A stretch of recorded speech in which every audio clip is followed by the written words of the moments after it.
Alright guys, so today I went out, rode around the fields like I normally do, and I just grabbed a cob of corn. As you can see, I shelled some kernels off and put here in the tester.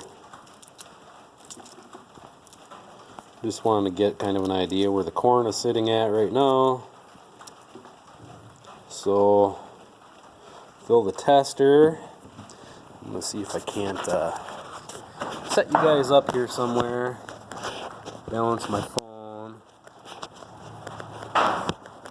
Maybe not. Probably not. So I'm gonna sit right here.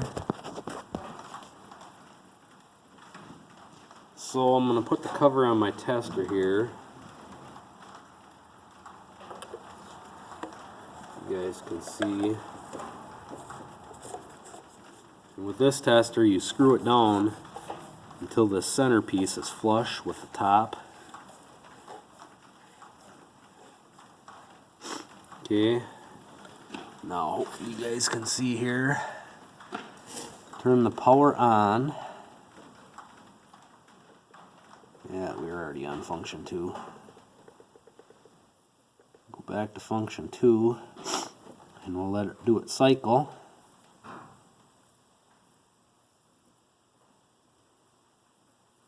.8% it says. So, as you can see here, that's what the moisture of my corn is right now.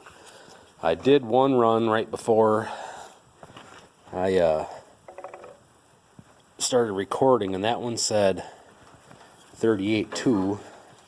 This one said 39.2, and that's what I have for a moisture tester. They're like $200 at the farm store. They're fairly accurate. I bought it last year. It's not very easy to take the cover off one-handed.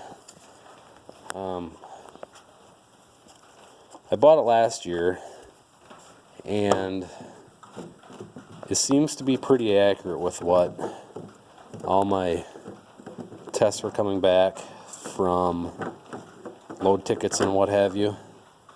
So the corn's still pretty wet. You can see all that milk that's on the cover,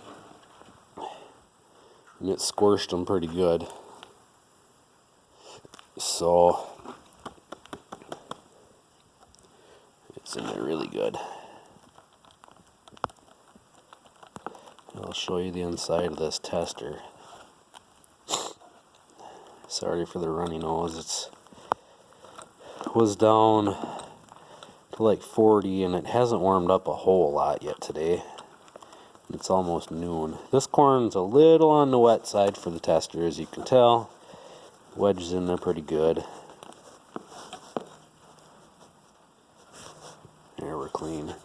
You can maybe see inside there the tester and the probe. Anyways, it's pretty accurate within a percentage or two. I think it's like a $200 tester, I think is what I paid for it. It's not 100% accurate, but it's better than just guessing. So, comes in this nice little case, and it's got a manual in there to if you have any problems with it. So anyways, that's the plastic case that it comes in. So that's what we're looking at right now, about 40% on the moisture. So basically, right now will be perfect time for snaplage if a guy was going to make snaplage. The chopper is running right now doing snaplage, or it's supposed to be running. I'm supposed to go over and jump on the truck here in a while. Apparently with dairy cattle, if you're going to do snaplage, 41% is the key number. So my corn would be ready for snaplage if I was going to do it, but obviously I'm not. I still haven't chopped those rows right here. I'm just going to finish out the steers that I have right now on hay and dry feed. Probably wait like one more week. I want to see the corn dry up a little bit more, and then I'm going to chop those last, I think it's 12 rows there. I'll chop those off and make a pile that's not covered, and I'll start feeding that to the calves when we wean them here in the next couple weeks. But it is getting to be about that time, about time to wean calves. So, which also means it's time to start cutting firewood. So that's where we're at right now. I did feed the cows a bale of hay in here. Just, they've got that grass out there fairly well chewed down. There's still some out there, but they can eat this hay. And then once they're done with this hay, they'll go out there and they'll scrounge around. As you can see, Oreo's out there finding stuff to eat. So yeah. And then I'm trying to get a mower. I was bidding on one on auction the other day, but it went for more than I wanted to. It was a New Idea Cut Dishner, $279. It went for more than I wanted to spend for what I'm going to use it for. So I might end up borrowing the neighbors again, because I want to mow that pasture down. And then out here, this taller foxtail and everything, I want to mow that down. That way it breaks down faster. So next spring the hayfield won't be a disaster. So that's what we got going on there. And I have 3 steers going to the butcher next week, but I should be getting payment for them here this weekend. So that project, we'll get started on that again, because I'll get some Denaro for that. And when I go down there and get the rest of the lumber for that, I'm going to get one more post like that to put over here. The plan is to extend this 12 more feet.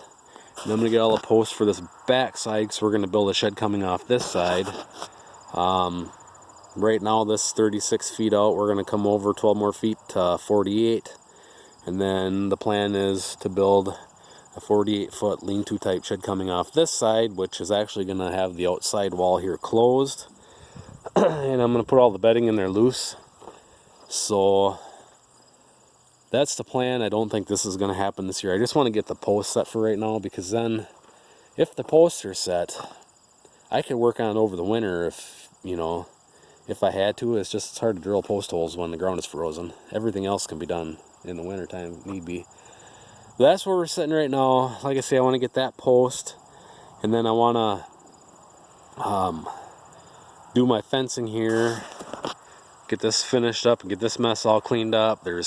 Once it's done here, posts I need to pull out and set aside. Those are going to be used for other projects. But the cow lane, when I do this, the gate is going to stay here, I believe. Otherwise it might move over to right here. And then I'm going to fence from there, which it's hard to tell from where I'm at right now, but I'm going to fence around the pile. So the cows have to walk out over there because it's higher ground. And then it's going to go over a ways and come straight back and meet up with this fence. And then eventually we're going to build this up with limestone. First shale, then limestone over top. And then eventually this is where the hay is going to be stored. So it'll kind of act like an east wind block as well. And I probably will not be able to get all my bedding in here. So we're going to fill the loose bedding, and then I'll round bale the rest. But this is kind of going to be the bale yard here eventually. But one thing at a time, got to get the steers gone. Like I say, a couple of them are going to the butcher shop, and then the rest will be going to the sale barn. And then once they're gone, there's a bunch of work going to happen to the steer lot. And then after that, I will open up the gate between where the steers are and the cows, and then I'll start putting hay like right there. I'll put that in the steer lot, and then all the cows will come in there to eat. And if you do it right away, what happens is all the cows and calves will go over there, and all I gotta do is walk in there, and the cows know how to get out right away, but the calves don't. So it makes sorting calves really simple. So that's the plan.